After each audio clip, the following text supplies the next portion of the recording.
All momentum we have now, we have to keep this going. The video looks phenomenal. See, there's a difference between Black Star Network and Black-owned media and something like CNN. You can't be Black-owned media and be scared. It's time to be smart. Bring your eyeballs home. You dig?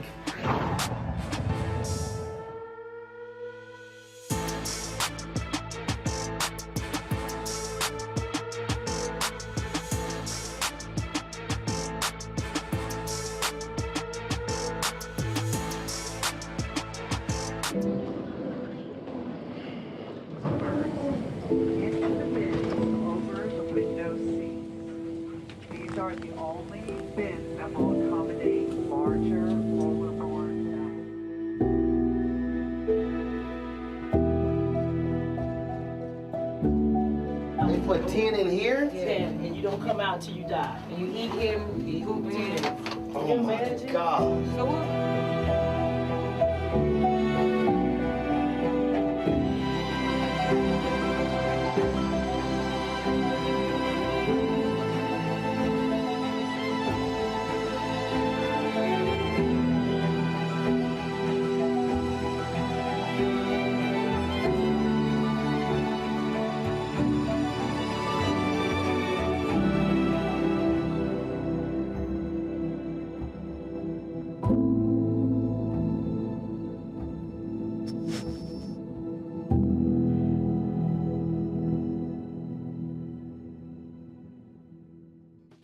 Today is Friday, March 11, 2022. Coming up next, Roland Martin Unfiltered on the Black Star Network. Jussie Smollett spent his first night of the 150-day sentence in the Cook County Jail last night.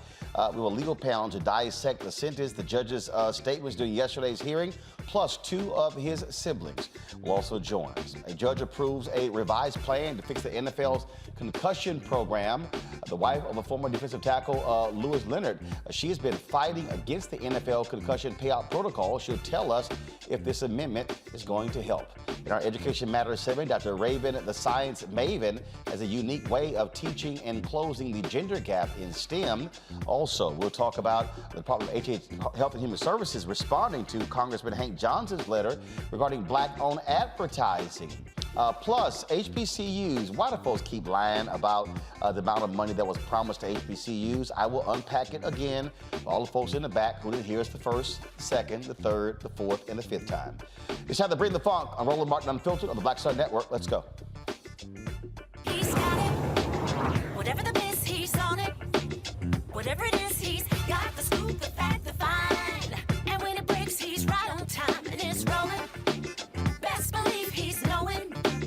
Putting it down from sports to news to politics. With entertainment just for kicks, he's rolling. It's on Go Roll, y'all. It's Roland Martin, yeah. Rolling with Roland now. He's funky, he's fresh, he's real, the best, you know he's Roland Martin now.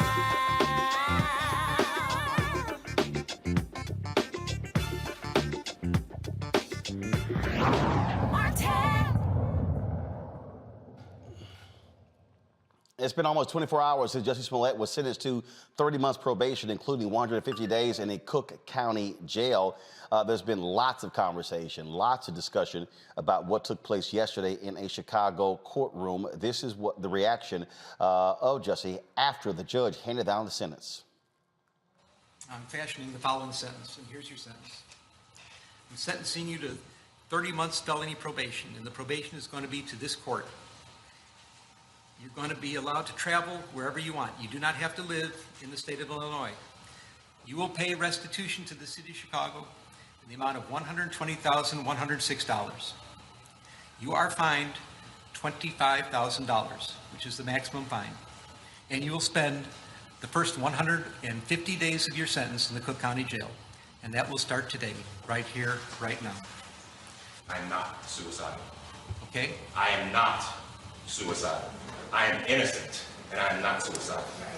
If I did this, then it means that I stuck my fist in the fears of Black Americans in this country for over 400 years and the fears of the LGBTQ community. Your Honor, I respect you and I respect the jury, but I did not do this. And I am not suicidal. And if anything happens to me when I go in there, I did not do it to myself. And you must all know that. I respect you, Your Honor. I respect your decision. Jail time. I am not suicidal. Okay. I am not suicidal. I am not suicidal, and I am innocent. I could have said that I was guilty a long time ago.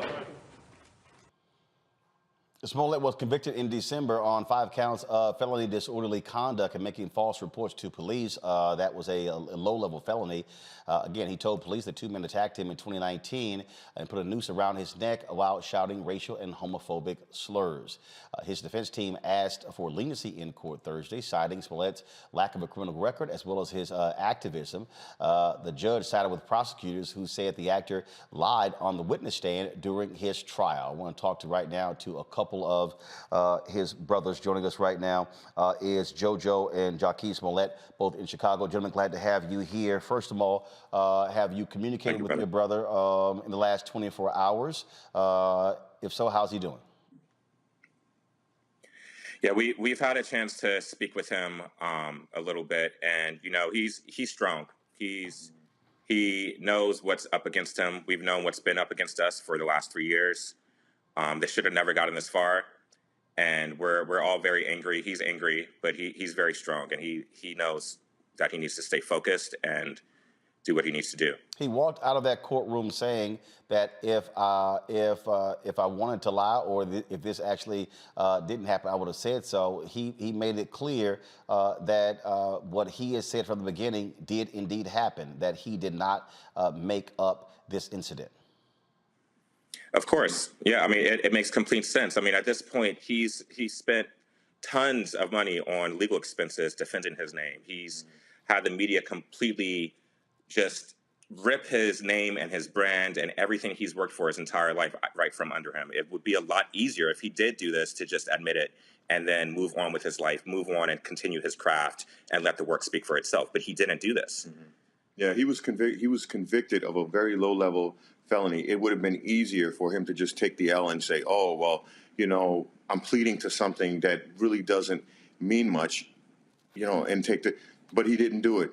You know, he had the integrity to fight and to clear his name. You know, if you review the transcripts in this case, you are literally looking at a judge and a prosecution that you don't necessarily find a distinction between. There's a point in time where you're just sometimes sitting back, are they part of the same law firm? Yeah. The judge and the prosecution. And to begin with, you know, I understand the prosecutors and the judges, they have their individual responsibilities and their jobs to pursue.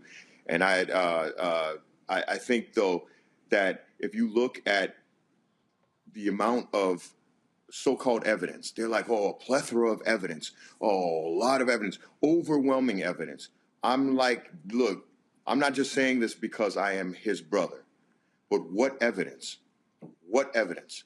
Can someone describe to me, still to this day, what evidence? They showed us hours upon hours of Jussie supposedly circling around the city of Chicago, driving in his vehicle. Never got out of the vehicle. They say, oh, this is where they practice the dry run. Well, those of us that grew up in LA, you know, you live around actors and you hear about rehearsals and dry runs. They never got out of the car. You never see them get out of the car and participate in an actual dry run. The idea that the check was $3,500, which is standard, you know, amount that you pay to two guys who are, you know, you are confident are pretty good personal trainers. All right, these two individuals say that he was paying this for them to go participate in a crime. For a man, one of the brothers actually has a bachelor's in microbiology. The other has a master's degree in finance. So answer for me why in Chicago, with a master's in finance and a bachelor's in microbiology, the only employment opportunity you have available is to split $3,500 while risking your freedom. But no one questions that. No one just like, oh, Jussie's ridiculous. Why would he pay $3,500? And if you're going to commit a crime, All right. Those of us who have been around the streets enough know no one's going to commit a crime being paid only $3,500. But how do you respond? Right? There's so many. But how do you respond to this? There's so many people. I mean, I have seen the social media reaction. I can tell you what people have said to me personally. What I've heard. I lived 6 years in Chicago. There are so many people who are like, "Yo, he did it. He's guilty." And I mean, the number of people, even African American people, were calling in yesterday. People I've seen commenting saying, "No, he needs to pay for this." How do you deal with that when so many people, black, white, doesn't matter, are against your brother and they say he did it? Yeah, it's a shame. I mean, the first thing that people need to remember is Anthony Moore is your reasonable doubt. Anthony Moore is your reasonable doubt. Anthony Moore is your reasonable doubt. Anthony Moore saw white folks running with a noose in their back pocket, and he was told to essentially change the story by the prosecution. Anthony Moore is your reasonable doubt. And it's really a shame that the media has really spun this in a way. I mean, if you go back to 2019 and you study the way the media spun this, it's not a surprise that folks have bought into this. Because if you look at it at face value, it's I wouldn't say it's easy to believe, but it's if you're not critically thinking, which a lot of folks aren't in this situation, it's just being frank. If you're not critically thinking, if you're not looking at the records, if you're not understanding. One of the jurors was quoted in an article saying they don't understand why Jussie would do this. That's reasonable doubt. There is no reason why he would do this. There's literally not one piece of concrete evidence. There's not one piece of text message. There's not a phone call. There's nothing directly linking Jussie to saying, I want you to plan an attack on me. Nothing. There's not even anything. There's not even a zoom in on a camera of showing them talking about something that looks like they're talking about an attack. If you listen to the media representation, all right, you would be convinced, not having seen the evidence or lack of evidence, you would be convinced that they have this smoking gun somewhere, all right, that just proves beyond a reasonable doubt. There is nothing that is verifiable. You have no recordings. You have no written. They are literally, this is a he said, she said case. Got it. They made it out to be, we have all this evidence. They have no recordings, no video, audio, no written evidence of anything. It is just the testimony of two individuals that the police department got to say, all right, and I don't know why they did this, but the police department at the 47th hour of interrogation, which only allowed 48 hours to hold someone and interrogate them in Chicago, in Cook County, they in the 47th hour decided that this was their story and they were going to stick to it. I don't know the details behind it. I don't know what caused it, but I do know that in this nation that we live in, our system, of democracy is not only dependent upon who we elect to president. It's also individual cases and decisions like this where you see things fall apart. You know, I'm not a lawyer, so I'm a layman. Well, I trust me. I got 3 lawyers waiting on my legal panel to talk about the legal aspect. Yeah. But for me, and this is one thing that it's subject to interpretation, I'm sure. But the Sixth Amendment guarantees for swift trial, and the fact that I sat there in front of the judge yesterday and pleaded with him to provide leniency to my brother 3 years after the crime, the low-level crime that he's alleged to have committed, when I saw ABA, the American Bar Association, suggestion that people who are not detained should be from indictment to sentencing only 180 days. It's been 1,100 days for Jussie, all right? And one of the reasons I'm bringing this up is because the problem with not having a speedy and swift trial, that you build up this momentum and this mob mentality in the community that they get to put things out before they even go to court. So you poison the pool of potential jurors. Got it. There is no way you could tell me that in 2 months ago, when they picked a jury, that almost 3 years after this case, large celebrity here on a big TV show that was filmed in Chicago, no one heard about that case that was on that jury? You're going to tell me that jury had not been already kind of purged with this perception well, first of what had really happened. Keep in mind, there were people who also said they were not aware of the OJ case, and so that did happen. I do want to ask just a couple of more questions before I go to my legal panel, and that is, a lot of people have talked about that. The judge even alluded to this. His career is over. He's destroyed it. So many of you, obviously, in your family are in the entertainment business. Y'all were standing by his side. Speak to that in terms of this notion that there's nowhere for him to go. Forget it. That's it. It's all over. His career is not over. It is far from over. His career is not over, and folks will the test of time will just prove that. You know, our brother is an unbelievably talented individual. He's unbelievably smart. He's unbelievably creative, and ultimately, he's just going to focus on the work at this point. Our society at large has turned his back on him, and he just needs to focus on the work. And he's talented. He will be fine in the long run. The judge should be absolutely ashamed of himself of how he chastised our brother. He said he was the butt of comedians' jokes. He literally went on it had to be at least a 15-minute spree of just completely chastising him, saying that he was arrogant, he was narcissistic. It's just ridiculous. It's like, what? This is not what judges are supposed to do. You are not some parent figure to lecture our brother on what he did. Give him the sentence and let it be over with. He said things that 15-year-olds on social media online know not to say to shame people nowadays. All right. And, you know, one other thing that I'd like to say is there's multiple parts to this. Okay. There's the, you know, whether or not you think Jussie committed a crime or not, you have to admit that this crime that he's being alleged to have committed is not even considered a felony in most states in America. Yet he's standing behind bars for 150 days when there are people in this country that advocated, rooted for, especially right-wing extremists, who rooted for Jussie because of the demographics that he represents, to go to prison, yet they claim that they could understand the legal technicalities that acquitted Kyle Rittenhouse when he's on video footage shooting 2 American protesters and he gets no jail time, not even a day. All right, but they understood the legal technicalities for that. And the reason I'm bringing this up is because when we're sentencing people and convicting people, and we're allowing our legal system to become a weapon to be used to criminalize people that are part of marginalized groups, we have to think twice about it. So it doesn't matter to me if a lot of black and brown people, a lot of people in the urban inner cities that understand the corruption and the brutality and the things that go on in the inner cities and are still set on believing the police, what they released to the press and what the press ran with before Jussie even got a chance to argue in his own favor, that's fine. If you want to go that route and you want to believe everything you were told and you don't believe what Jussie says, I get it. All right, you think he's guilty, but at least have the audacity and the strength to admit that in this day and time, when we are even seeing Republicans supporting criminal justice reform, that we should definitely be standing for criminal justice reform, definitely in the way of not allowing this massive incarceration. We incarcerate more nonviolent criminals in America than anywhere else in the world, and we call ourselves the freest land on earth. That is a discrepancy that we have to correct.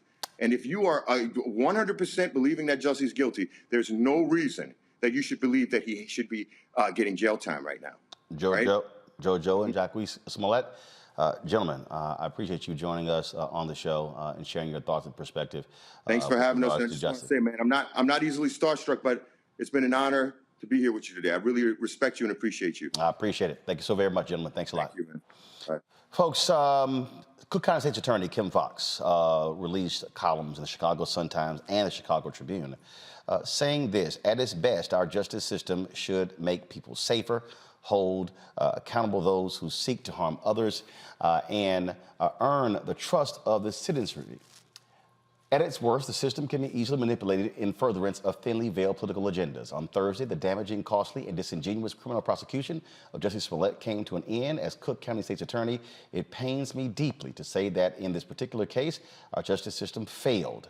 Chicagoans deserve to know how and why it can and likely will happen again across the country. I want to bring in my legal panel right now to talk about that and other issues as well. Joining us right now is the state's attorney in Prince George's County, Aisha Braveboy. Glad to have you back on Roland Martin Unfiltered. Good to see you. Roderick Bridges, defense attorney from Decatur, Georgia. Roderick, glad to have you as well. And of course, Matt Manning, as part of our regular panel on Fridays, is an attorney as well. but something, Aisha, I want to start with you. There was something else that was stated in that letter from Kim Foxx, where she was very particular in terms of what she called this mob mentality, and also how they are doing this against progressive district attorneys, against black women. She named several as well. This special prosecutor in this case did a report criticizing her office, saying they abused their discretion, yet she said prosecutors are given wide discretion for a reason. Initially, charges were dropped. He got 15 hours of community service, $10,000 fine. She said nearly all of these cases, they don't go to trial. She said, but it was mob mentality that actually led to this event, him going to trial, millions being spent, and him being sentenced yesterday. Just your thoughts. You know, I agree very much with my colleague, Kim Foxx, in that I think in this case, you're talking about what amounts in my state to a misdemeanor. So to spend hundreds of thousands or millions of dollars to prosecute a low-level crime seems a little unbalanced because like Chicago here in Maryland and other places across the country, what we've seen is a rise in violent crime. And so to place so many resources and give such attention to a misdemeanor or a low-level felony offense seems somewhat out of touch with what reality is in the courtrooms every day. That every single day we divert and dismiss low-level crimes. It is not just progressive prosecutors. A lot of prosecutors across the country, whether they're considered moderate or even conservative, in cases where you're talking about someone who is not, does not have a huge history of committing offenses and has committed a relatively low-level offense, typically that person is given an opportunity to have a second chance. So whether it's diversion or we place it on the step docket with certain conditions like community service, like paying restitution, those are things that are typical in our justice system, and that is the discretion that all prosecutors have and that we exercise every single day. Roderick, it is interesting when you look at the reaction. Again, you see what Kim Foxx had to say in those letters there. Did this feel like mob justice? Did this feel like the public say, oh, no, we're going to get our 10 pounds of flesh. He is going to pay. I don't think it was mob so much as far as certain individuals making a decision that when Ms. Foxx used her discretion to actually reduce this matter to a misdemeanor or just dismiss it pre-trial, allowing Mr. Jussie to take a plea in a sense and dismiss the charges, I think they were dissatisfied with the result. We would count on district attorneys to utilize their discretion to dispose of many of these cases. Without that discretion, every time if a judge is dissatisfied with the results, we would see ourselves with a backlog of cases that we cannot handle. So it's necessary for the district attorneys and state attorneys to utilize their discretion to dispose of these cases. And it's important to our justice system to keep it rolling and process these cases. Most people in the community, in the legal community, would say that this was at best a misdemeanor case. And I think in the end, when you look at the judge's sentence, he actually thought it was a misdemeanor case too. Ms. Jussie was facing up to almost 15 years, yet he sentenced him on the very, very low end, similar to what he could have done if this was tried as a misdemeanor case. And I agree with my colleague that this was a total waste of resources, considering the crime problem we have in Chicago and the issues that are going on in Chicago. So I have to agree with Ms. Foxx in the manner it was used.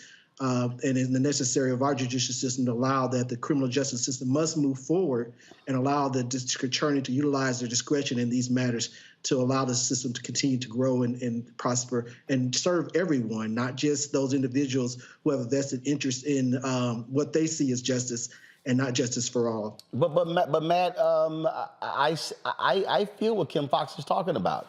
You had the superintendent on television going off on her. You had the mayor going off on her. You had newspapers. You had all of this. You have a judge who appoints a special prosecutor to look at. See, again, the judge appointed a special prosecutor to look into her office as to how they made the decision. He's a former U.S. assistant attorney. He then does a report ripping her office and then files charges against Smollett.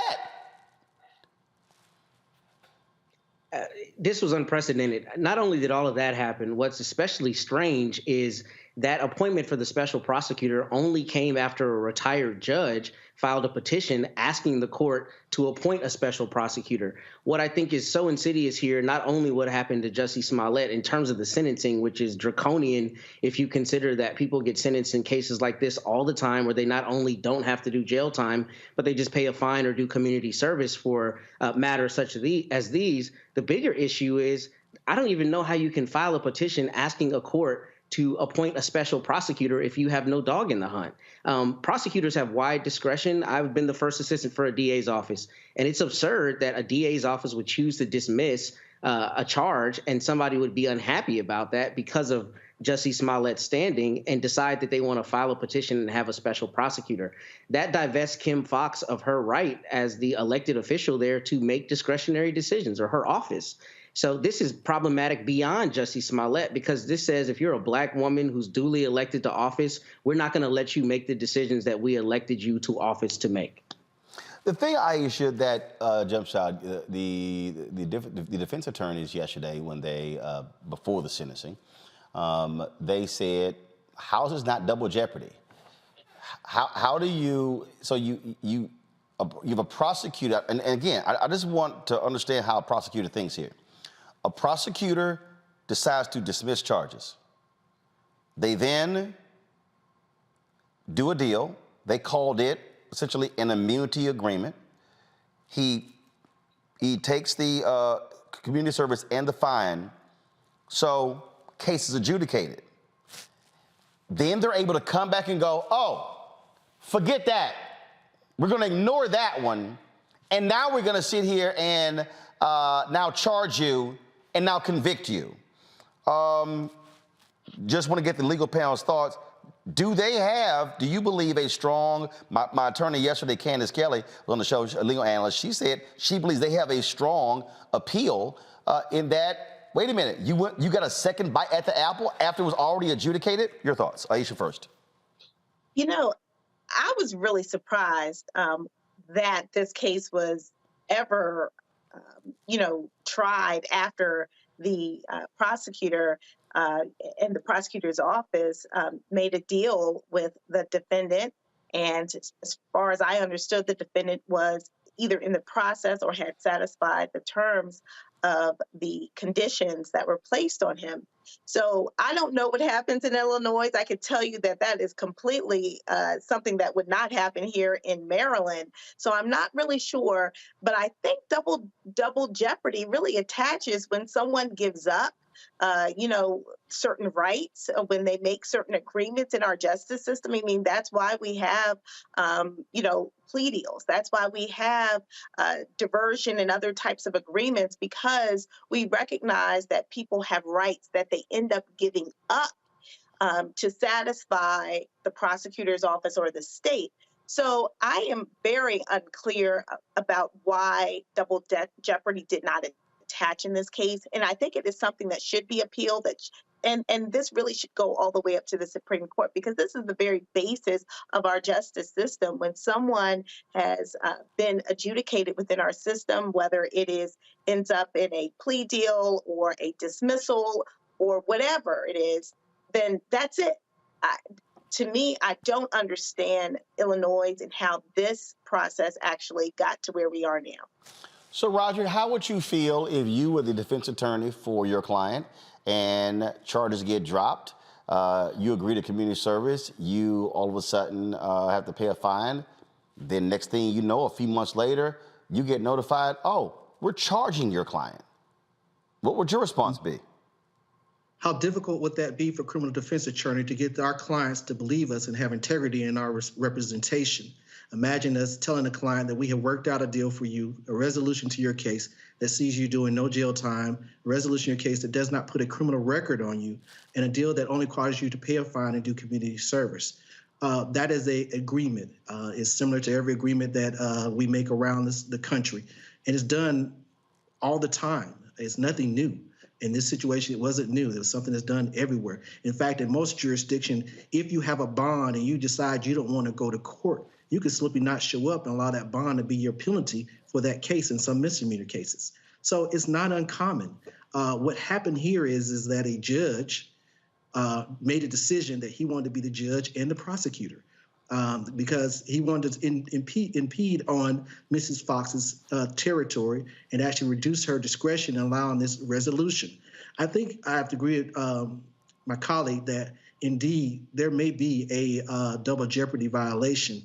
The only problem we have is there's no written agreement. There is no written entering in a plea or resolution to the case.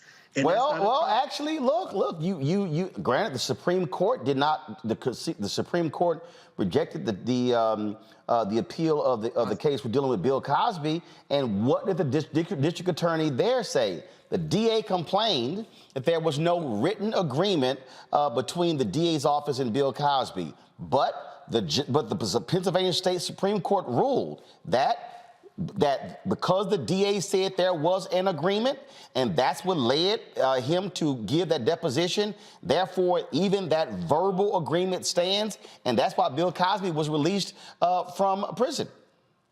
And that was going to be my second point. If Ms. Fox is willing to stand by her deal, they can utilize that in an appeal to show that. I think based upon these two columns that she dropped in the newspapers, she's standing by her deal. Yes, exactly. And that should be the rest. The only problem is that in the appeal process, it takes some time. That means Jussie will serve close to probably the entire time unless the judge grants him a bail during the appeal. So in this situation, he'll be punished even though later the appeal court would turn the matter over. Matt, here's the thing. This is the last question that jumps out, and I'm sitting here as I'm thinking about it. So essentially, what we saw here is that somebody can get pissed. Somebody, take another case. Somebody could say, you know what? I'm pissed at the DA. I don't like the deal y'all struck. So let's get a judge to appoint a special prosecutor, and we're going to do a do-over. That's literally the door that has been opened by this case. That's correct. And what is strange about this is everyone understood that Kim Fox's office may have used the terminology the wrong way, but that they weren't saying essentially they needed to recuse themselves.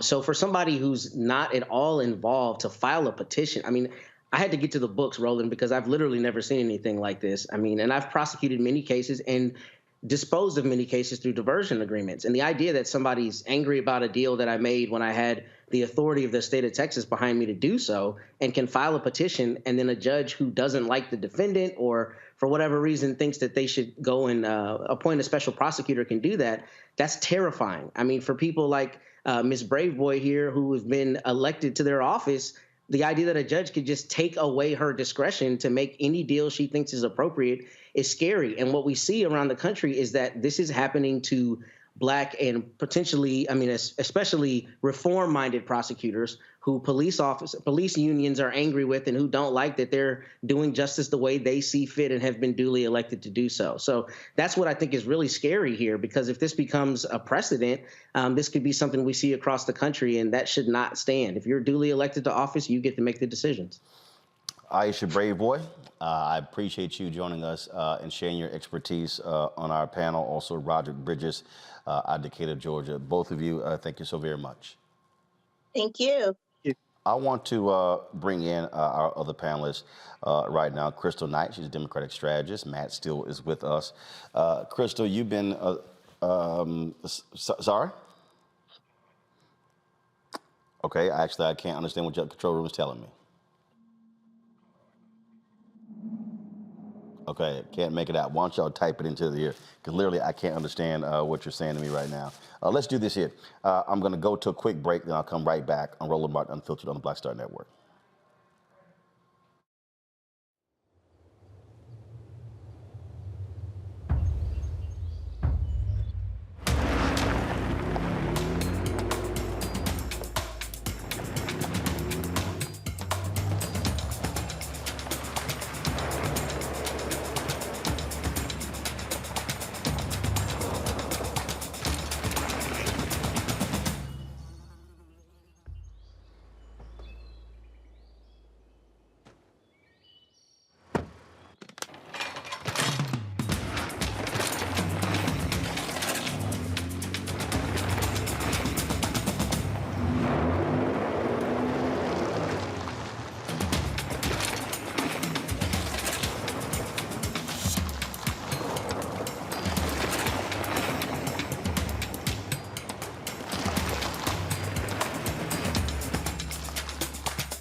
gonna come out till you die. And you eat him, you hoop him. Oh my God. So what?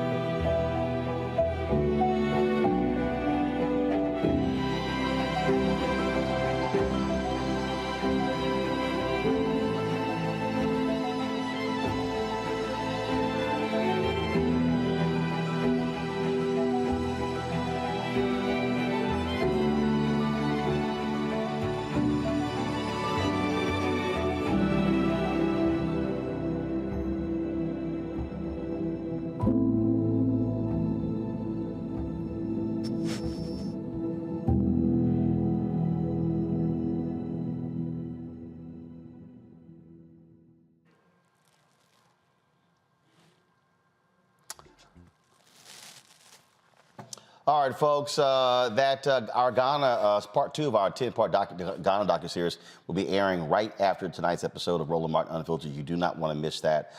It is a powerful episode, and trust me, you will absolutely enjoy that. Let's continue our conversation talking about this Jussie Smollett case with our panel. Matt Manning is still with us. Crystal Knight, she's a Democratic strategist. She joins us as well. And Michael M. Hotep, host of the African History Network. Thank you so very much. Crystal, you listen to that legal panel here.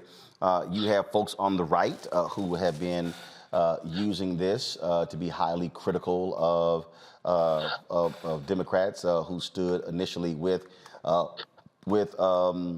Jussie Smollett.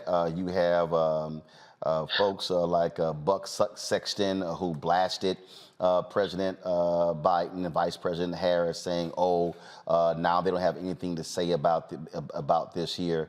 Just your thoughts on how folks are going to try to tie this to Democrats because Jussie Smollett was a Democratic supporter.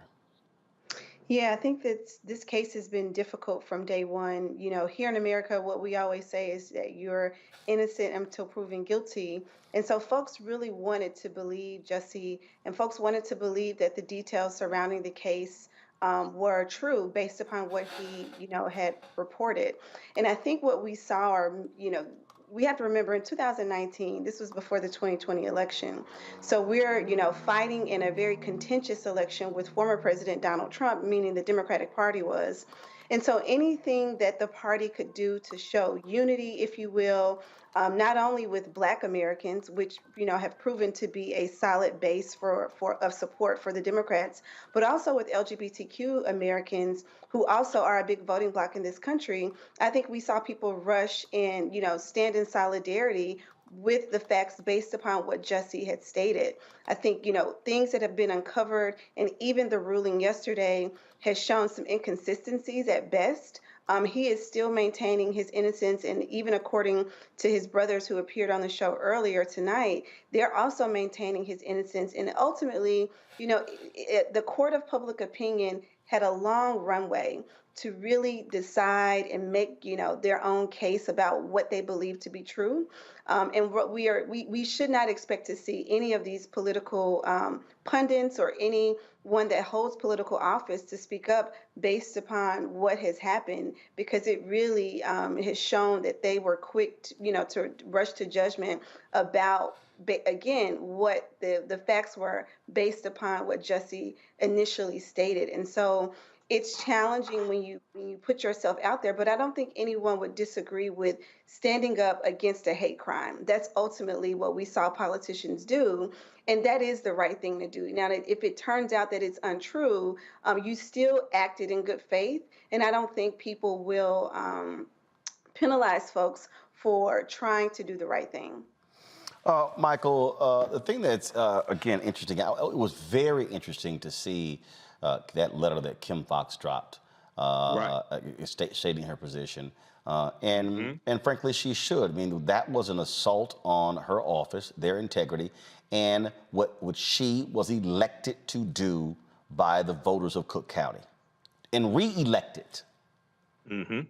Absolutely. And once again, Roland, we've seen an attack on progressive prosecutors across the country.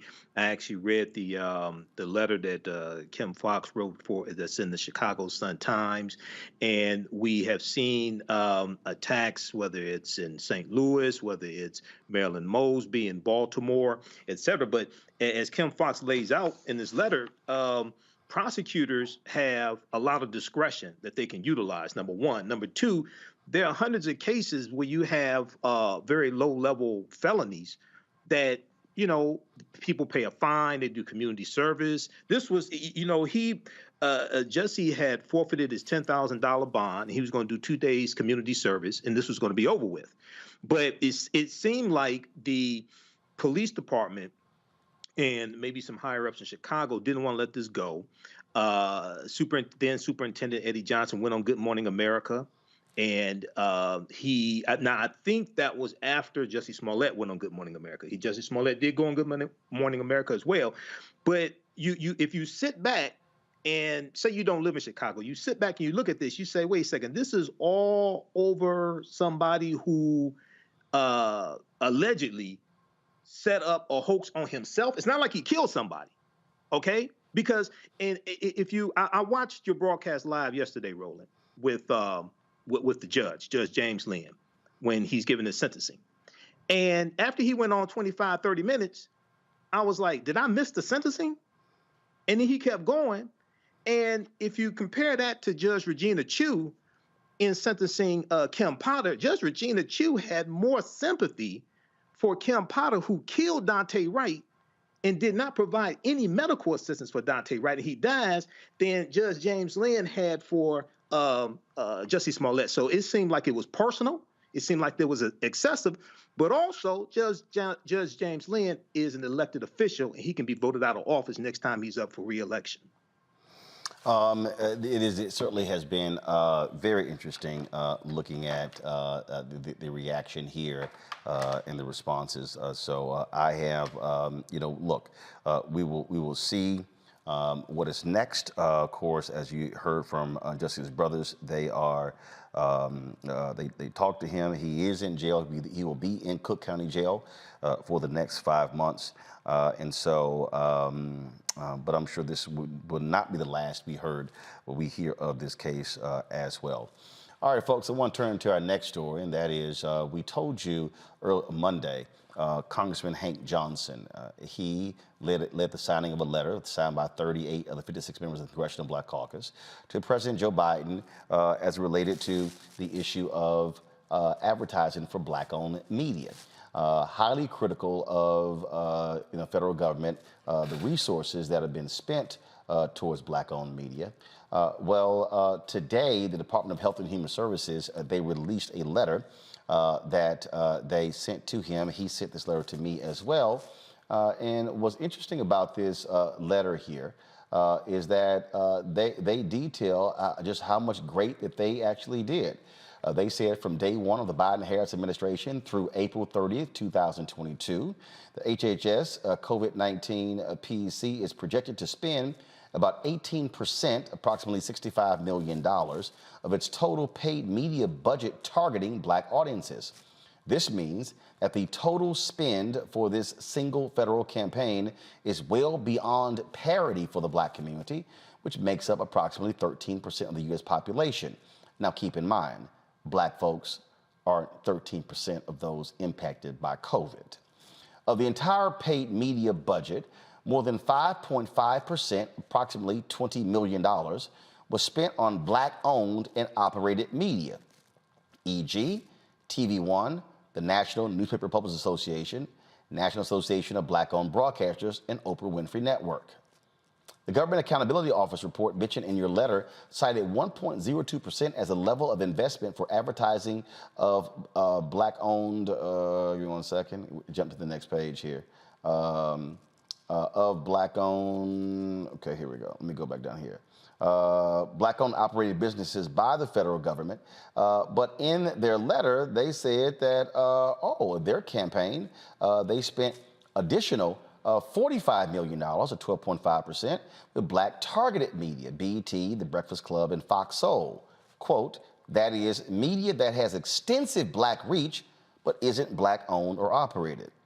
In other words, approximately 30% of the total amount of paid media spent on targeting black audiences was spent on black-owned and operated media. In order to maximize impact in the black community, we recognize the importance of investing in both black-owned and operated media and black-targeted media. Okay, let's unpack this. First of all, folks, OWN, the Oprah Winfrey Network, is not black-owned. It is not black-owned. Discovery owns 95% of OWN. Oprah, it used to be 50-50. She sold 45% back to Discovery. She retains 5%. Discovery stockholders just yesterday approved their merger with Warner Media. Who owns Warner Media? AT&T. AT&T will own 71% of the combined company. That means that any COVID money that's going to OWN is going to AT&T. Now, I am going to be requesting from HHS an actual breakdown of that $20 million. Because what I want to know is, what is the total amount of money spent on paid media? And how much of that money goes to black-owned media? Now, it's interesting how they make this point about how they spend $45 million with black-targeted media. They mentioned the Breakfast Club, that's iHeartRadio, Fox Soul, Fox, BET, Viacom, CBS. Now, they include Fox Soul as saying they have an extensive black reach. I don't think so. And I've been on. I think we have a larger reach here at Roland Martin Unfiltered. And I know we receive 0. The thing that's interesting here is they say the HHS COVID-19 PEC is not only making significant investments in black-owned and operated media, but also hired a black-owned and operated agency, Creative Marketing Resources, to oversee the creative development, targeting, and media buying of the advertising that targets black audiences. Creative Marketing Resources' experience and expertise in this space has helped HHS develop culturally resonant creative products and make strategic media buys to maximize our impact in the black community. Okay. I called first of all, I'm just trying to, I'm gonna do something right here. Creative Marketing Resource. So I'm just gonna look up something right here. Creative Marketing Resource. Because I've never heard of them. So CMR, let's see who they are. All about CMR. It says their total market, blah, blah, blah, blah, blah, blah, blah, blah. I'm trying to figure out who are they? I've never heard of them. I'm going to reach out to some other black-owned ad agencies to ask them if they are familiar with creative. And apparently they're based out of Milwaukee and they have an office that's in Chicago. But here's the point that I'm making on here. HHS is one department. What about the rest of them? That really is the point we're making here, Michael. The federal government spends $1 billion annually on advertising. What's the total spend? We know, based upon the GAO report commissioned by Congresswoman Eleanor Holmes Norton 4 years ago, that over a 5-year period, $5 billion was spent by the federal government. Black-owned media got $51 million of the $5 billion. That's right. 1%. Mm-hmm. You know, the way they phrase that, and I have a background in marketing also, so I understand how racist the advertising agencies are and the whole industry. All right, so the way they phrase that, 30% black-owned and targeted media, you have a bigger reach, I think, than Fox Soul TV. I've been on Fox Soul twice. Okay, if you go, and you have a bigger reach than even the Black News Channel. If you go, I'm on the Black News Channel's YouTube channel every day. Go look and see how many views their videos get. And this is not a knock against the Black News Channel, but go look and see how many views their YouTube videos get, and then look at yours. Okay? Go look at Fox Soul TV. Go to their YouTube channel and look and see how many views their videos get on average, and then look at yours. So when they say 30% goes to Black-owned and targeted, but then they name the Breakfast Club owned by iHeartRadio, Fox Soul, that's Rupert Murdoch, who owns the Fox News Network. Okay? So, you know, this is like a 3-card Monte game or something like that, man. So we have to really be persistent with this and demand our fair share, especially when we talk about COVID-19 dollars, because we disproportionately indexed in getting COVID-19 as well. And the bulk of that money needs to go to African-American owned media outlets, not something owned by iHeartRadio or something owned by AT&T. They get enough money as it is. So here's what I thought was interesting, Crystal. They talked about CMR leading this effort. We never heard from CMR. Mm-hmm. My advertising arm didn't even present to CMR. We presented to Forrest Marsh. So I'm trying to understand, was CMR negotiating the ad buys? If so, you might want to tell us. Yeah, well, I think, you know, we don't know what the procurement process is for these government agencies, you know, these federal agencies rather, and what that process looked like. And clearly, you know, it does not appear that there was a public transparency. And maybe that's something that's standard within the federal government. I don't pretend to be. And let me also add this, Crystal. We communicated directly with members of the White House COVID task force and the White House, and no one ever told us to reach out to CMR about ad dollars. Right, because it could have already been earmarked for this creative agency. I think the thing too that I want to highlight is that we're talking about a set aside for COVID-19 money. But you know what you brought up at the beginning of the segment was, what about the other agencies? And what about money that's spent outside of COVID, pre-pandemic and even post-pandemic, even though we're not in the post-pandemic phase yet? And so when we're thinking about, yes, you know, Black agencies are getting money because, like, quote unquote, special money because of COVID-19, what about the others? What about the other agencies that should spend with minority-owned businesses, Black businesses? Is there a set aside? Is there a requirement, you know, that allows agencies that procure over a certain dollar amount to spend with minority-owned companies? And that's the real question. That's another question that we should be having, you know, as we're having this discussion about how the federal government spends money. What does their procurement, you know, process look like? What does the scale look like as well? And then who's holding them accountable? Who is the checks and balances for procurement at the federal level? Matt, see the thing, Matt, is, you know, HHS is laying all of these things out and how well they did. I still want specific numbers. I want to know what was the total number of ad dollars that was part of this paid media campaign.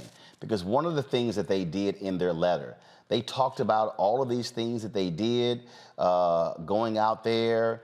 And what they did is they did stuff with, so check this out. They said they invested in Black-owned, operated, targeted media, speak for themselves, paid media, earned media, social media, paid partnerships, community events, testimonials, and the deployment of more than 17,000 trusted messengers, physicians, barbers, and faith leaders in communities nationwide. The HHS COVID-19 PEC has closed the disparity gap in vaccination rates. They did stuff with Black men, paid national partners, Black Men Engage. They did stuff with Jack and Jill of America, the National Medical Association, Cobb Institute, Women Missionary Society Foundation, the Links, Black Women's Agenda, National Black Nurses Association. The Roundtable in Jacksonville is one of approximately 50 community events the HHS COVID-19 PEC has held with Black communities across the country. And then they talk about all these interviews that they did with Fauci and others. But guess what? I remember them coming to us to interview Fauci. We did.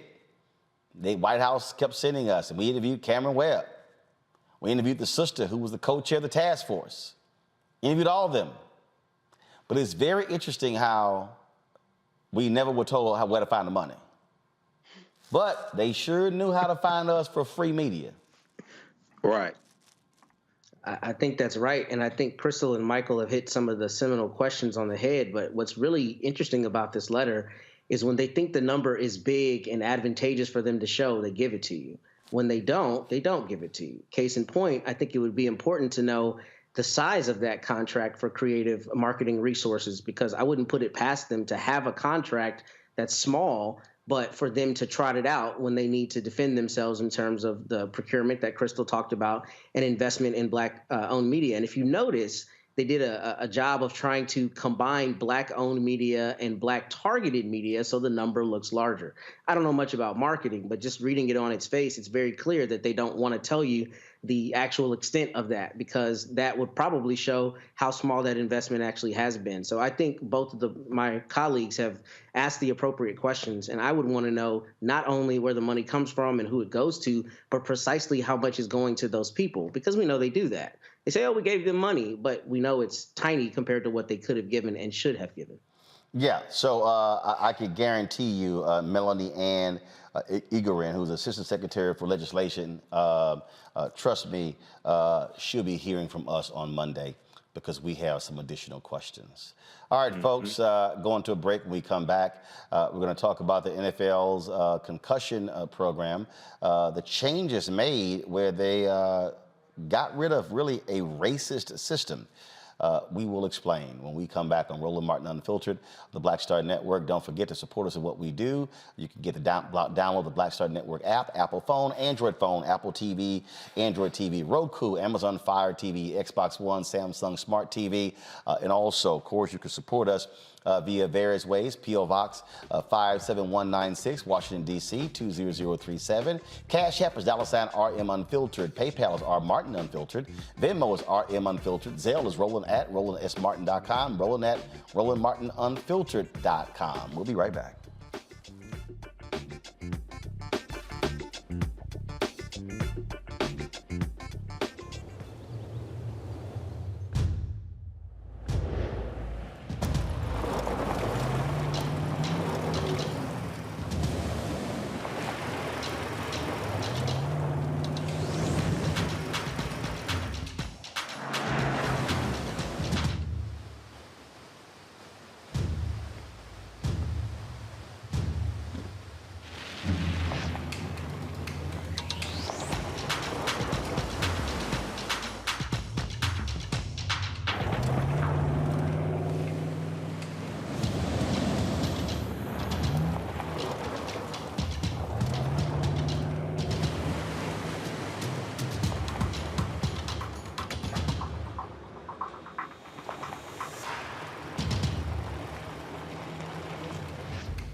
Hi, I'm Dr. Jackie Hood Martin, and I have a question for you. Ever feel as if your life is teetering and the weight and pressure of the world is consistently on your shoulders? Well, let me tell you, living a balanced life isn't easy. Join me each Tuesday on Black Star Network for A Balanced Life with Dr. Jackie.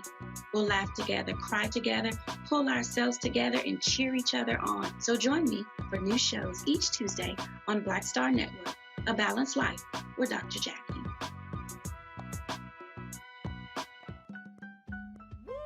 We're all impacted by the culture, whether we know it or not. From politics to music and entertainment, it's a huge part of our lives, and we're going to talk about it every day right here on The Culture with me, Faraji Muhammad, only on the Black Star Network. Hey, I'm Donnie Simpson. What's up? I'm Lance Gross, and you're watching Roland Martin Unfiltered.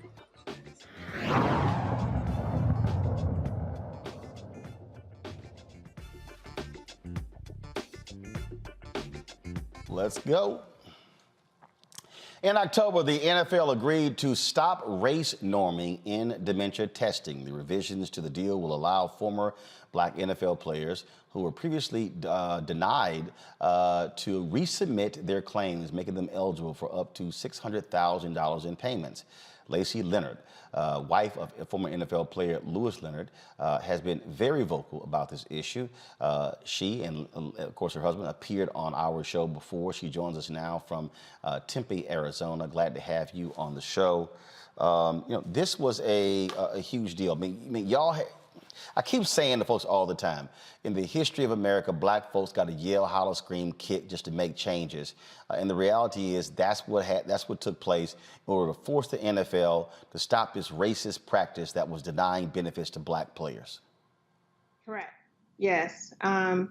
It's unfortunate that in 2022, we were even having this conversation, especially with something in regards to football, which is predominantly Black. 80% of the guys on the team are Black. So just the idea that they were intentionally denying former Black players, benefits, especially in regards to concussion, it was just sad. It was sad that was even a discussion, and that we were even having to fight, for something that was essentially allocated for them. But the program was created at the time, apparently, to deny them of that. So. The thing that that people just don't understand, you've got NBA's going on right now. Major League Baseball just ended their lockout, and NFL training camps open in July. We just had, of course, the Super Bowl in February. But the average person has absolutely no clue about how significant the health issues are for former players once their days are over. Eric Dickerson, Hall of Fame player, did an interview with the New York Times before the Super Bowl, talked about the Los Angeles Rams, about how he barely sleeps 3 or 4 hours a night. He says, there's no doubt in my mind I have CTE. But it's not just CTE. It's players, and it's their limbs, their knees, their back, their spine, their kidneys. I mean, we can go on and on and on. And people, it's just the other day, just yesterday, an Ohio State college lineman quit football for his mental health. You've had other NFL players, all pro NFL players, literally step away from during the season because of mental health. People don't quite get the hell that folks like you, the wives and the girlfriends, have to endure as well. Roland, as I sit here and do this interview, I'm in a hospital. My husband's been in the hospital for the last 2 weeks. So it has been very difficult because you see somebody that you love who's strong. My husband is 6'5",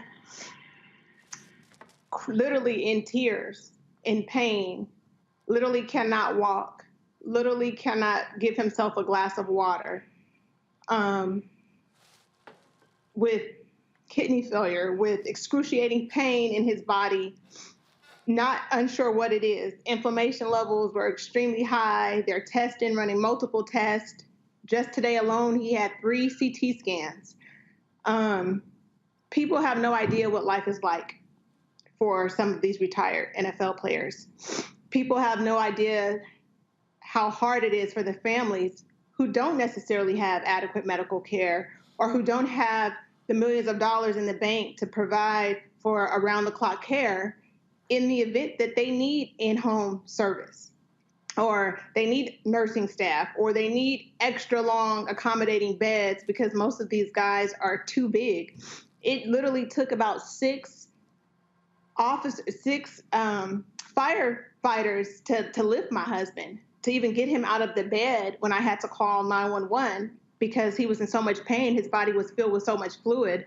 I was scared he was going to get blood clots, and I can't physically lift him. It's heartbreaking, not knowing. I mean, his blood pressure is through the roof because he's in so much pain, and they can't figure out why he can't walk, why he can't move his arm, or why he has so much inflammation in his entire body. They've tested him for cancer, no cancer. They're doing all these tests. people just have no idea what our families are going through. And my prayer is that now that they have signed this new document, which took several months, then maybe our families will get justice. Maybe, these players who were wrongfully denied, like Lewis, will get the benefits that they really just need. I don't know. I guess I'm very emotional because, again, I've been in the hospital with my husband for the last 2 weeks. When these guys are playing, they give them Toradol shots and they send them back out there. They're not telling these players, when you taking those Toradol shots on the sidelines, they're killing your kidneys. You don't learn that until years later.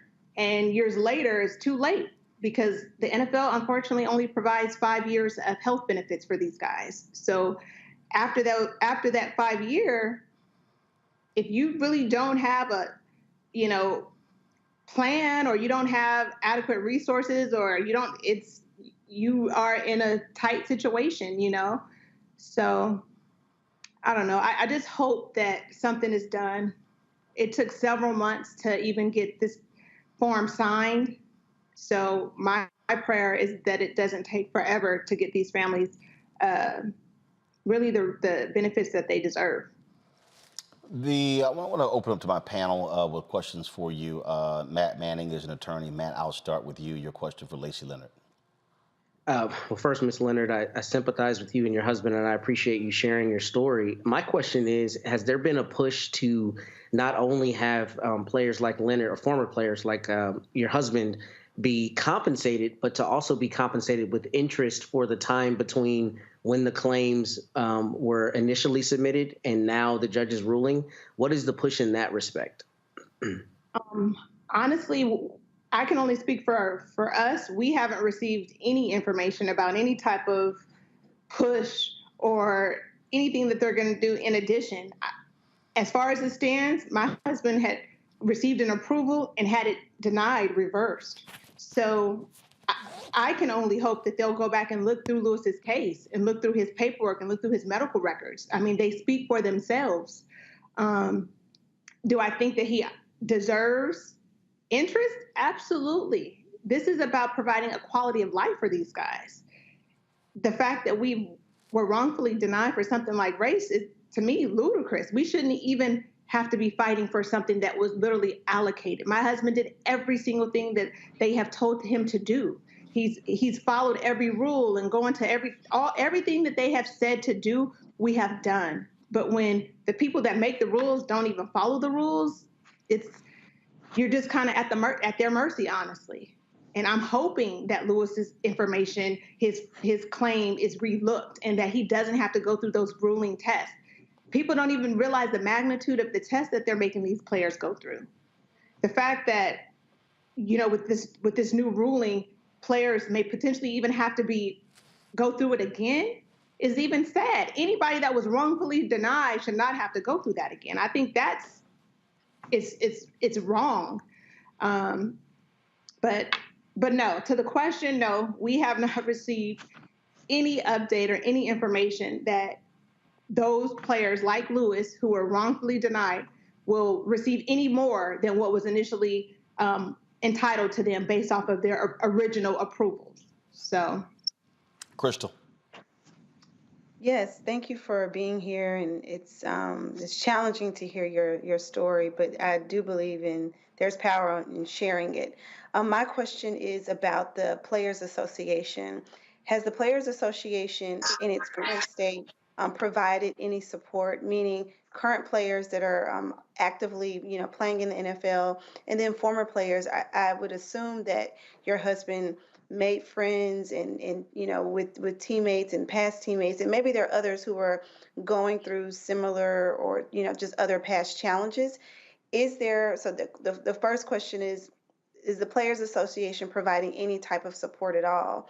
And then two, is there any legal representation for your husband and other players who may be bringing forth a potential case just surrounding these wrongful denials? Lacey answers that. What people need to realize is that, and this is something, again, that the average person has no understanding. the NFLPA represents current players. Okay. There actually is a battle. There's this battle because the current players are also paying into a system. So, and Lacey knows as well, you have these current players who are like, hey, I ain't trying to worry about the former players. I'm worried about myself. And there's a lot of animosity that exists between former players. And this is not just black. I mean, you had Mike Ditka and other former players who are like, oh, wait a minute, we made this game possible for you to make millions. And so when y'all are battling the NFL, y'all are also battling current players. I have not received any outside help or anything like that from the NFLPA. Myself, I'm very familiar, of course, with the NFLPA. I did have someone actually just recently reach out to me and ask, how Lewis was doing, and I informed them of how Lewis was doing, but I haven't heard back from them. But I do think what Roland said, it is kind of like I don't want to say a disconnect, but it's like current players, they have their own agenda as well as it's kind of like out of sight, out of mind. I don't think it really affects the current players per se. So it's not something that I think that they are really as concerned about. And I can't say that I blame them because I don't recall ever being more aware of what the retired players were doing when Lewis was playing, I wish that there was a way that gap was more bridged, because essentially the advocacy that I'm doing now is to help the younger guys. This will help them. This will help you guys, because there is going to be an end date, and when that happens, you want to make sure that you're at least, fairly accommodated. And it's just unfortunate that we don't really have that.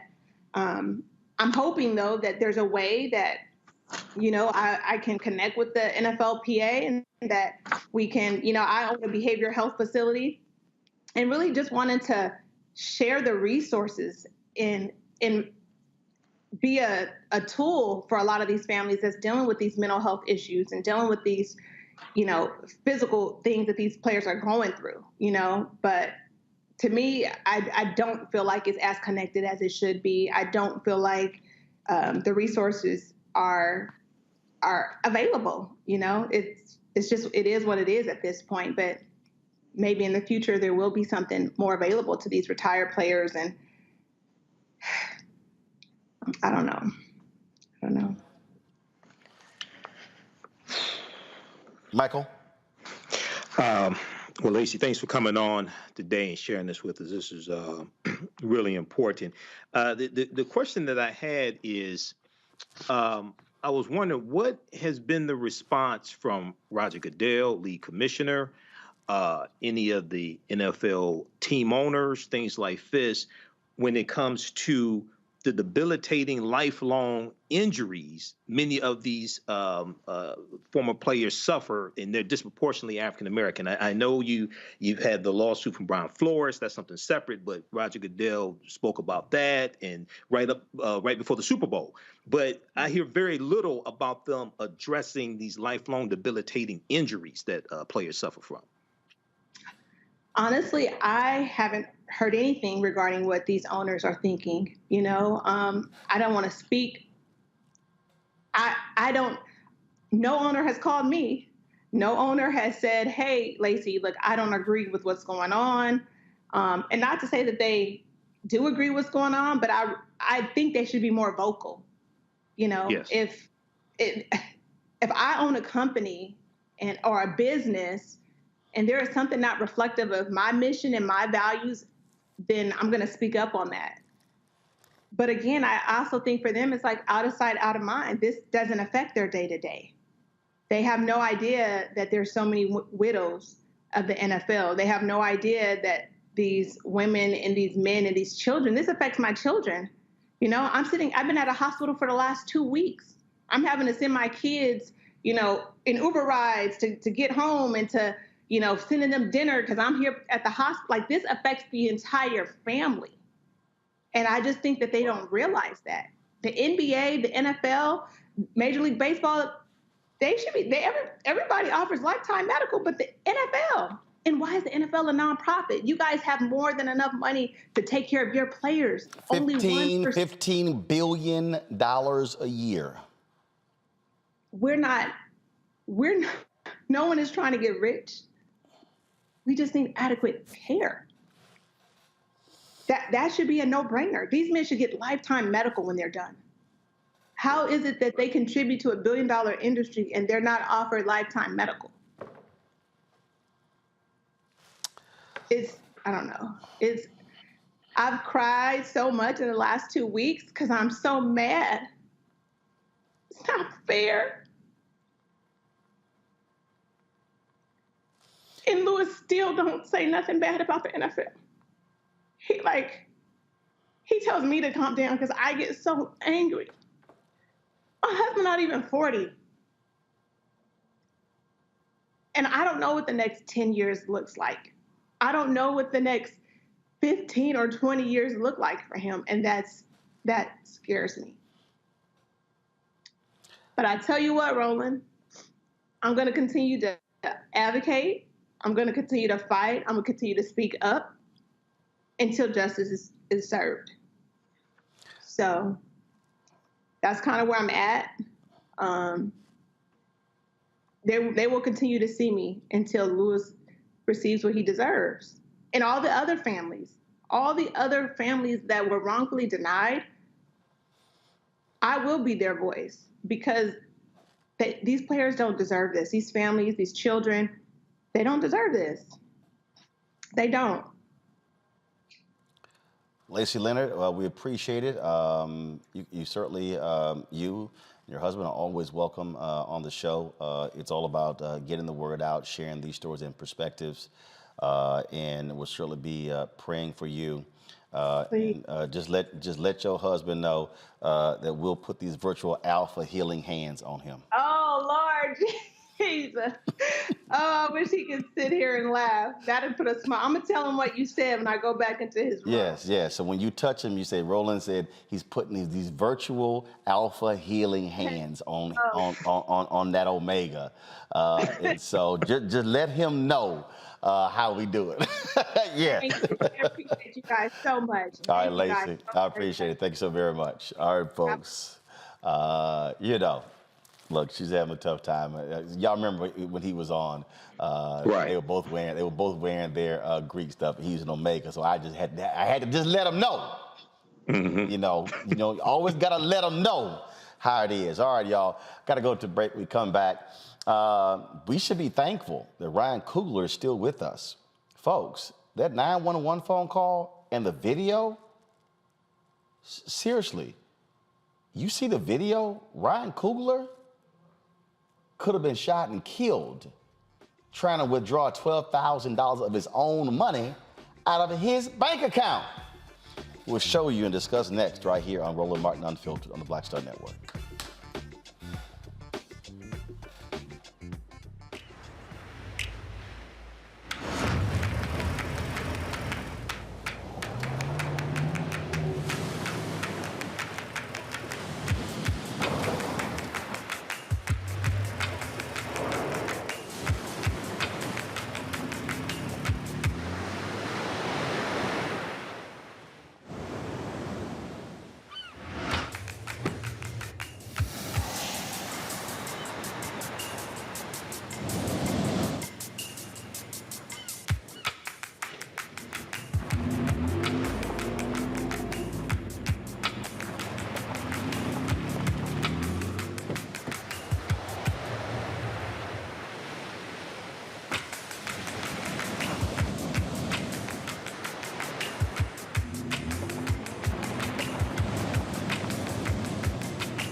I was in the telephone booth on 63rd and 3rd Avenue.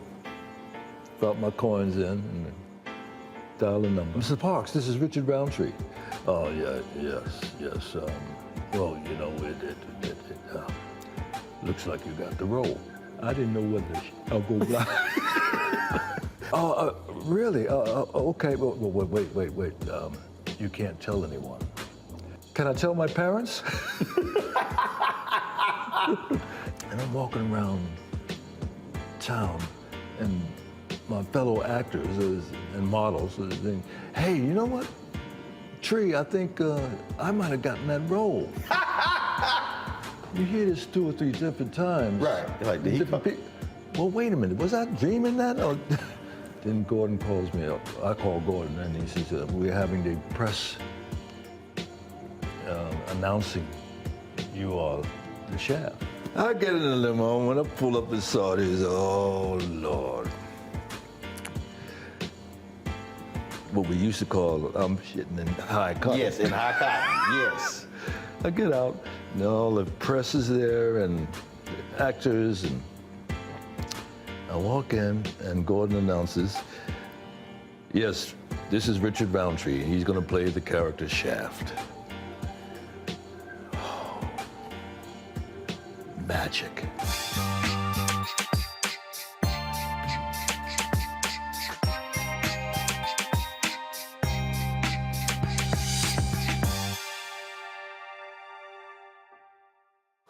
All right, folks, many of you saw, we talked about earlier this week, the story that what happened to Ryan Coogler at a Bank of America in Atlanta in January.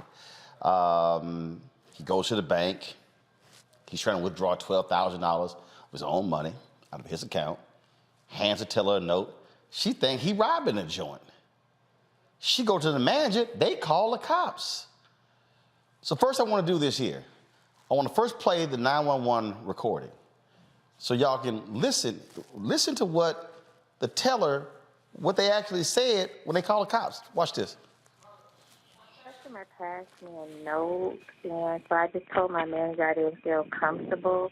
So he told me to call police while he, I guess, stalled for What's on the note, ma'am? It just says I want to withdraw $12,000. Just be discreet. Is this an actual customer, or are they trying to rob the bank? They had a debit card, and he inserted it. He gave me a California ID, but I was like, okay. How do you want the cash back? And he's like, just look at the note. And he had no weapons, correct? Not that I know of. He just has on black sunshades and a black hat. Is he a black male, white male? He's a black male. And every time I ask him like a question, he's like, look at the note. So, okay. But he inserted his debit card, and then I asked for his ID. He handed me his ID as a California ID. But I didn't look at his name because I'm just like so shook up. Like, I don't know what he's trying to do. So I just told him, give me one moment. You know, I have to get my manager. Okay, so none of his information was even verified. Okay. He might just want to be discreet, but I have police en route. Yeah, I mean, he might. It just seemed weird. Okay, I'm sorry. Look, this is a black woman who's calling. Y'all, she tells the cops, yo, he gave me this note.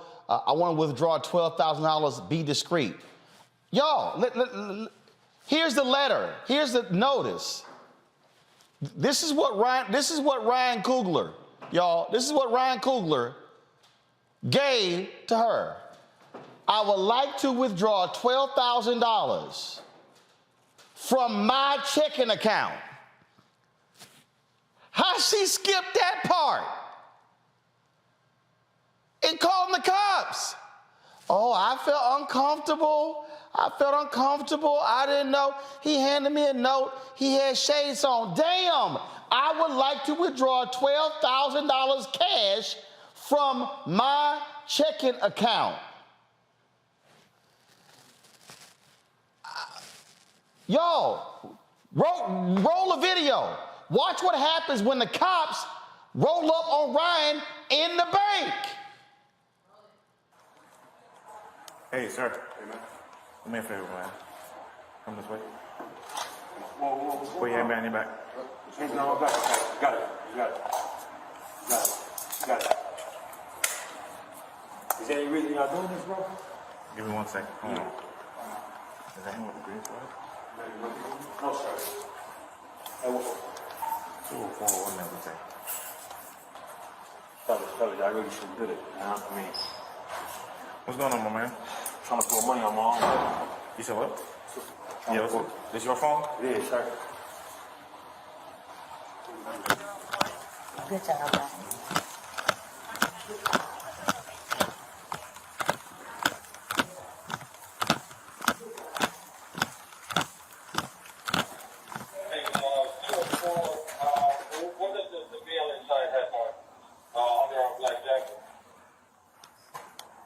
Who you wearing under this, brother? I got a black t-shirt on. It's gonna be a green hoodie with black t-shirt, black skull cap, black shirt. No. Wait, what? Listen to what he's saying. Have you ever? No, I am listening. Okay. Have you ever considered speaking to them about what it is you're trying to do prior to doing? So can I explain something to you, bro? I went to CVS out here the other day to get a vaccine. I came outside and smelled like smoke in the parking lot. You know what I'm saying? I was getting a vaccine. Yeah. I'm not trying to fuck around out here, bro. Like, I'm not saying out loud how much money I'm taking up. That's why I'm writing it down. I'm not talking about speaking to somebody like that. I'm saying, hey, can I speak to a manager in an office somewhere? Have you ever considered doing something like that? I'm gonna consider it now that y'all fucking drew guns on me. I was trying to take money out. But up to this point, at every Bank of America I ever gone to in my entire fucking life, just never happened. Gotcha. You know what I'm saying? I understand. So y'all explaining y'all perspective, right? Yeah. Y'all the ones with guns and vests. You know what I'm saying? What's my perspective? What's my perspective? I know. At the bank, she never said it was a fucking problem, bro. Yeah. I said, hey, is that gonna be okay with you? She said, yeah. I put my own card in, put my own pin in. She asked to see my ID. I gave it to her. Yeah. And she goes in the back, and I'm waiting for the and then the people keep coming on. Hey, they taking care of you. They taking care of you. Everything's, it's taking a little while. Next thing I hear fucking Glocks. Yeah. I hear Glocks getting pulled out. That's what I hear. You're a Glock. I hear Glocks getting pulled out from unholstering. Hey, sir, can I talk to you for a minute? You know what I'm saying? So you see my perspective? Yeah. Yeah. So I mean. How many officers you got on this? It's not, bro. Crystal, the man is at the bank chilling, and next thing he hears is click, click. And if y'all roll a video, again, I'm gonna talk over it. Roll the bank inside the bank. Right? If Ryan Coogler makes one wrong move, Ryan Coogler is shot. Y'all, watch what happens here. Watch, he literally, whoa, and he immediately goes here, play it. Hey, sir. Do me a favor, man. Come this way. Put your hand behind your back. Stop. Sir, come this way. Cop standing behind Ryan pulls his gun out. At no point, Ryan is not a threat, shows no weapon. Why is the cop unholstering his weapon? It's an excessive use of force. That's clearly what this is. And I think, we've seen this policing and justice, scenarios with Black men across this country happen where it did not end, with life, with someone living and being able to tell their side of the story, being able to tell their perspective. And really, we don't know every single thing because, the full case hasn't been, discovered yet, but it really does appear that the first, discrepancy began with the bank teller and then with her manager or her manager, if it was a male or not. But really what we're seeing, for them to send in 2 armed officers and multiple police officers with guns drawn, which is what he stated, it's excessive. And this is what we continue to see with Black folks being policed in this country, is an excessive use of force. We're not innocent until proven guilty. We're presumed to be guilty, which is why we see police officers draw guns, particularly on Black men, and then you're forcing a person to react in a situation where they may be scared or have anxiety or anything. And you're right, one wrong move could mean the life or death of that particular individual. And so we should give every single Black man, every single Black citizen in this country the same grace that we gave Dylan Roof when he went into Charleston and shot up 9 people after a church service or during a Bible study. And so those are the kind of things that I want to see happen to Black people and to Black men in this country. Be given the same opportunity of presuming innocence before you're pulled, before a gun is pulled out on you, and before 5 or 6 police officers and cars surround you. Matt, look, I don't give a damn if the teller is Black. Her trifling ass could have got that man killed because she freaked out. And frankly, she saw a Black man asking for 12 grand and she immediately thought he's a robber. Yep. And I don't know if the manager's white or Black, but that's a dumbass manager as well. Because if I was a manager, I would have said, can you let me see the note?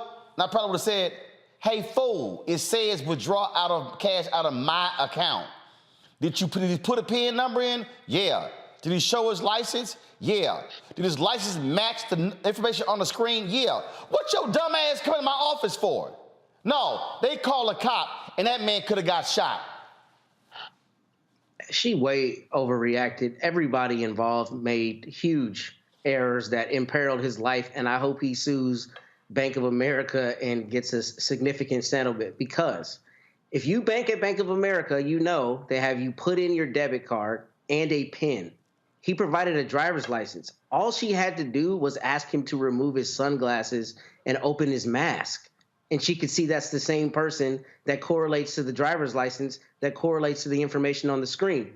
And if you notice, what did the 911 dispatcher say? She said, so wait, you didn't verify his information, but she still sent 2 cops. Why doesn't she say, just go get your manager and verify his information?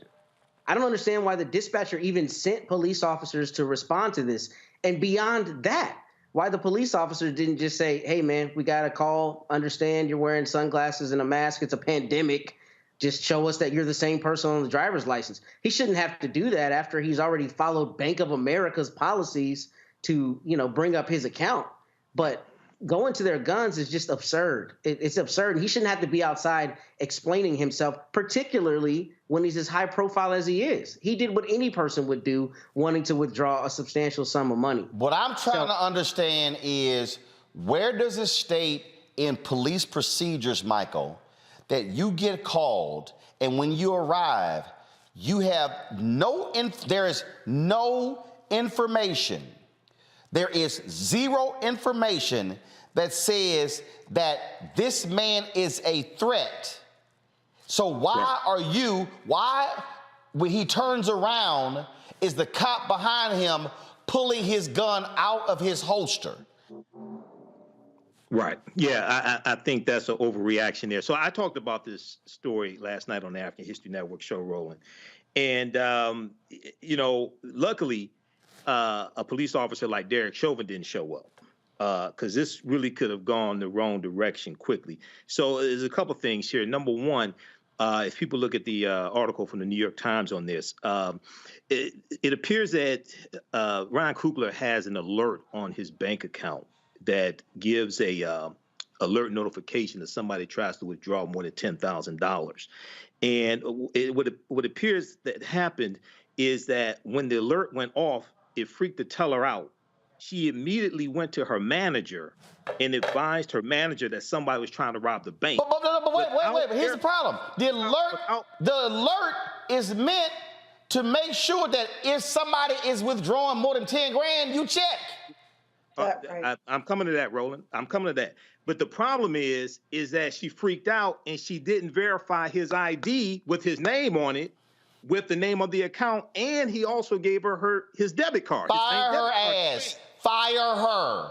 So it's like, you know, I've never managed a bank before. I managed a retail management a retail management store, and there's a process that you have to go through to verify certain things, and you got to go through that process before you call the police. Fire her.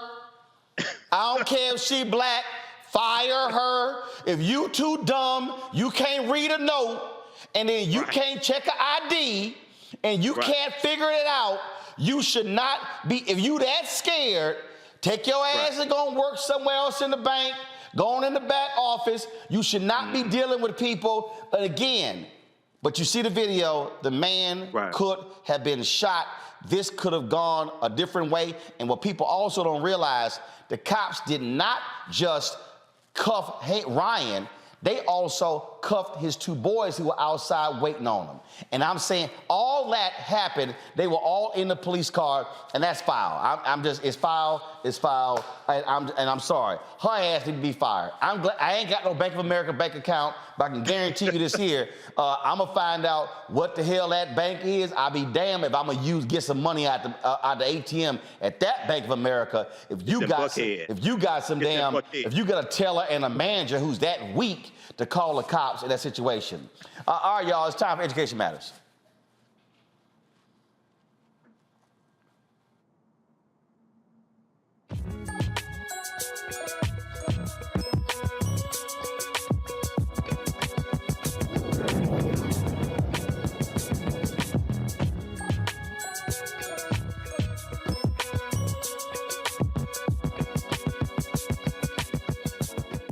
All right, y'all. Every Friday, of course, we have our Education Matters segment. And so today we're talking about how do we keep sisters, folks, mainly sisters, but also brothers as well, focused and involved and interested in STEM. Now, look, I'm with folks, science, technology. I got the technology part, but the science and the engineering and the math part, yeah, it could bore the hell out of you. So, Raven, the Science Maven joins us right now. So you make this thing interesting. Lord, please tell me how, because I'm saying when I was in school, I was like, man, woo, I wish I was somewhere else. Yes, I mean, you know, I find science so interesting because there are questions everywhere, and you can use science to answer them. And I think that's exciting. Okay, you think it's exciting. Okay, but how do you make it exciting? If you're teaching it, how do you make someone interested where they say, you know what, man, I really want to hear this thing, get involved in this thing? Well, you know, everybody's not the same. And I think that the best approach to have when you're teaching is to get to know your student and be culturally relevant. And so when I am teaching science to a student, I think about their culture, I think about their neighborhoods, what is relevant and important to them in their lives. So I've taught in inner city schools in Buffalo, New York, and I found that when I use rap music to tie in science concepts in the classroom and in my lessons, the students gravitate towards that. And they get inspired to write their own science music. And so now then we're applying our knowledge to music and making our own thing, and we're learning. And I think it takes a lot of patience to do that, but what you get is a tailor-made lesson and opportunity for a student to be engaged with science. It's all about that. When you were teaching, but did you also move it out of the classroom into a natural setting? Because to me, that also sort of changes it up. I remember going to an arboretum when I was in elementary school, and it changed my view. We were talking about plants and different things on those lines. I mean, that was different because you were literally, I mean, you're in nature, you experience it, as opposed to sitting in a doggone classroom looking at a picture in a book.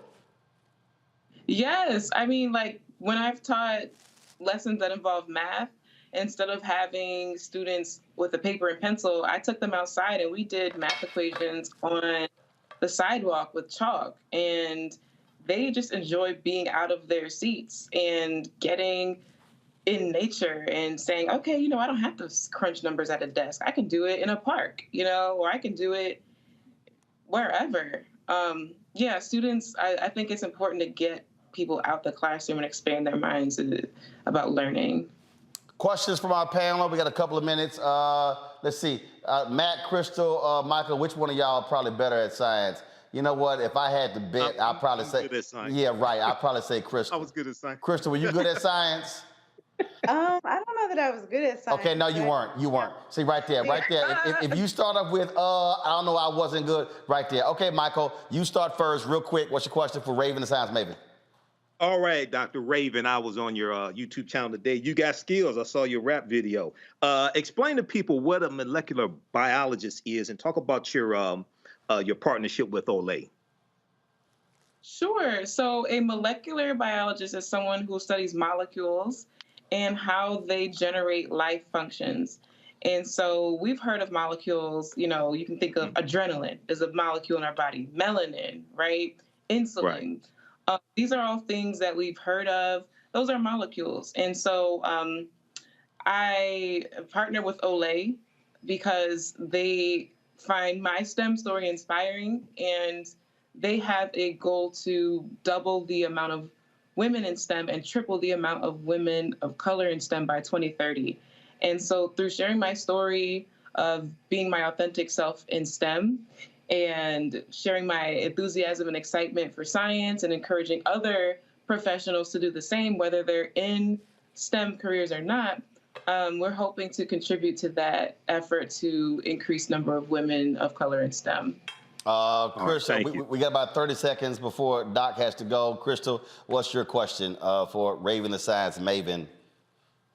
Yes, Dr. Raven. I just wanted to know, are you taking your, you know, the things that you're doing, you should take this on tour and, you know, share this across the country. And I just wanted to know, how are you educating not only the students that you're, you know, have influence over immediately, but nationwide? That is a really great idea, and that's something that I would like to explore. I just finished my doctorate, so now I'm Dr. Raven, the Science Maven. And now that I'm finished with grad school, I'm thinking, what's next, you know? And I think that it would be really fun to do a tour, especially since I do create music, but also that would give students an opportunity to meet me in person and be hands-on.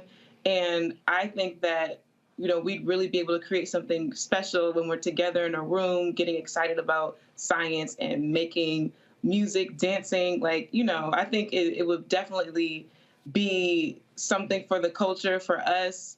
And I think, you know, if anybody's watching this who has a school that they think I should come to, let me know. But I think that's a wonderful idea. Thank you for bringing that to my attention. How can folks reach you? How can folks reach you? Raven? Yes, are you here? Yeah, I said, how can folks reach you? Oh, you can reach me. If you Google Raven the Science Maven, all of my social medias pop up. I am on Instagram as Raven the Science Maven, on Twitter at Raven Sci Maven, Facebook at Raven the Science Maven, and I'm even on TikTok at Science Maven, and of course on YouTube as Dr. Raven, the Science Maven. And thanks. You mentioned all that, and you didn't mention your own website. Yes. My website is scimaven.com. So, Raven, let me help you out when it comes to branding. Always start with your own website. Start with that first, and then you mention all that social media stuff, because you want folks to go to your website. That's your domain first. So start there. Always start with your website. Yeah, sometimes I just tell people, ask Siri, because she's quick to tell. No. Siri ain't here in the studio. Everybody watching. I'm joking. But you gotta, you gonna brand. You gotta brand yourself first versus the social media, because they come to you first if they want you to speak. Trust me. Yes. See. Thank you, Roland. That's a really great tip. I know by speaking money. Trust me. Raven, I appreciate it. Thanks a lot. Thank you. Folks, last item here, civil rights leader, an alpha man. Sorry, Michael. Ambassador Andrew Young, he drew hundreds of people to Atlanta Centennial Olympic Park for a peace walk organized for his 90th birthday today. Carol, call him. The former congressman, the United Nations ambassador, Atlanta mayor, told the crowd he wanted a quiet, prayerful march for peace. Young was instrumental in bringing the Summer Olympics to Atlanta in 1996, and Centennial Park is a legacy of those games. The civil rights pioneer was also honored with a statue at another Atlanta park. Young is among, go ahead and show it, y'all. Young is among the last surviving members of the Reverend Dr. Martin Luther King Jr.'s Inner Circle. He turns 90 on Saturday and is hosting multiple events to continue his long fight for equity and inclusion. And so, go ahead and play it. Spiritual commitment from our citizens, both black and white. The ultimate pathway to creating peace, which leads us to justice and a beloved community, is through nonviolence. All right, folks, and this is the final story. The chair of the Congressional Black Caucus, Congresswoman Joyce Beatty of Ohio and Congresswoman Brenda Lawrence of Michigan, they have sent a letter to the IRS demanding an investigation into the tax-exempt status of the Hollywood Foreign Press Association. The organization is responsible for the Golden Globes Awards. The Congresswomen believe the HFPA made illegal financial gains and paid themselves from the organization. HFPA has come under fire for lack of diversity on its board and boycotted influential media professionals. We've been involved with them with the National Association of Black Journalists, talking about the issues of lack of any black voting members. They've announced a series of changes, but many believe they have not made enough changes to what has been happening in their organization. So we'll be following that as well. Folks, on Monday's show, we're going to talk about the undercount of the U.S. Census. That's a huge, huge issue. 18.8 million folks were undercounted, so we'll be sure to cover that on Monday also, folks. Right after we end this show, we'll be airing part 2 of our docuseries, 1619-2019, the Year of Return. It is amazing, amazing special. You don't want to miss it. Let me think. So that's going to be. So once we end the show, we're going to start that live stream. You can check it out. And don't forget, beginning on Wednesday, Rolling with Roland. You saw the promo there. Richard Roundtree, the original Shaft. Y'all, we had an absolutely fascinating conversations. A lot you don't know about Richard, you will learn. And we really went deep, talking about his family, talking about his children, and of course, his legacy. Let me thank, of course, all the folks joining us today. Matt, thank you so very much for being with us. Also, first timer, I hope we didn't haze you too much. Crystal, your first time on the show, and so we haze you just a little bit. And then Michael as well. Thank you so very much. So, folks, thanks a bunch. I'll see y'all next week. Again, folks, thank you so many of the folks who have been joining us, Bring the Funk Fan Club. You see the names that are scrolling right now. These are all the people who've contributed to us since we launched 3.5 years ago. If you want to be a part of what we do, you can also join us. Of course, Cash App is $RM Unfiltered. Venmo is RM Unfiltered. PayPal is R Martin Unfiltered. And then Zelle is Roland@RolandSMartin.com, Roland@RolandMartinUnfiltered.com. And of course, P.O. Box 57196, Washington, D.C., 20037. Folks, that is it. I will see you on Monday. First of all, happy belated birthday to my sister, Zena Martin. She turns, how old is your mama? She 44? Yeah, your mama 44. I don't care if she don't want her age being told. I'm going to tell her damn age anyway. She 44. So Zena, happy belated birthday. Folks, I'll see y'all on Monday. This weekend, we'll also be airing the Black Women's Roundtable. Their conference is going on. We've been covering it since Wednesday. They have events taking place on Saturday and Sunday. So tune in on the Black Star Network. We'll be live streaming more of their events as well. So it's always something we got going on. That's why we have this platform. That's why we have this app, for you to be able to see all of these different events, all the different things going on. There's a whole lot that we got going. I gotta go. Time to go. I gotta go work on my book. We're editing it this weekend. White Fear drops in September. I told y'all we got some stuff popping. I'm gonna see y'all on Monday. Oh, I thought I was finished. Auburn, all you Auburn fans. #1 in the SEC. My Aggies beat y'all. So Charles Barkley, yeah, we handle that business. And also Key Bennett in Alabama. #War Eagle down. So shout out to Texas A&M men's basketball team now in the semifinals of the SEC tournament, beating Auburn today. Fantastic game. Gig 'em. Holla!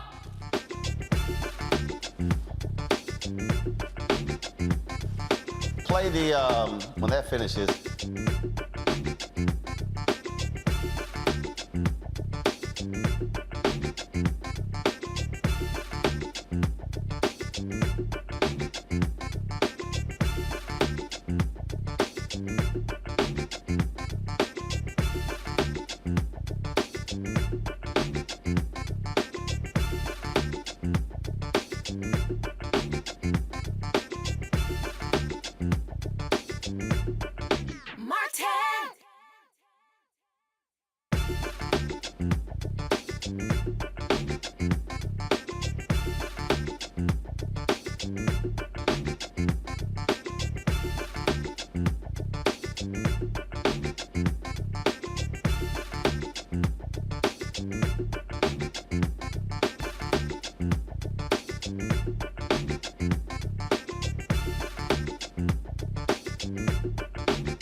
Roundtree. Oh, yeah, yes. Well, you know, it looks like you got the role. I didn't know whether I'll go blind.